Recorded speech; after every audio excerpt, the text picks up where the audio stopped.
అంటే లేకపోతే ఒక్కోసారి నోరు అదుపులో పెట్టుకొని ఉండాలి, ఏ విషయాన్నైనా గుప్తంగా ఉండడం నేర్చుకోవాలి అనేది అదొక లెసన్ లాగా అనిపించింది నాకు. అది అవసరమైతే తప్ప చెప్పకూడదు ఏది కూడా. కొన్ని అవి మనకు ప్లస్ అవ్వచ్చు, మైనస్ అవ్వచ్చు, అదే చెప్పకూడదు. చెప్పడం తప్పైపోయింది. అలాగని చెప్పి అన్ని చెప్పకుండా అది కూడా తలనొప్పి. అంటే అదే ఆ లౌక్యం అనేది మనకు ఉండాల్సిందేమో.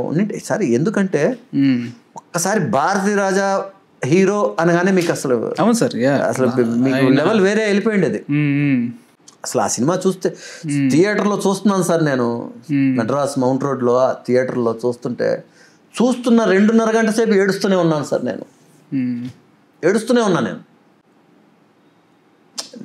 ఆ పాటలు, ఇళయరాజా మ్యూజిక్, ఆ పాటలు, అందులో అతను ఆ హీరో వచ్చి ఆ గోల్డ్ స్మిత్ క్యారెక్టర్ అనమాట, రంజిత హీరోయిన్. సో ఇద్దరు తెలుగు, ఆ అమ్మాయి కూడా తెలుగు, నేను తెలుగు, అలా బుక్ చేశారు అందులో ఆయన. కానీ తర్వాత మనకు అట్లా ఇదైపోయింది.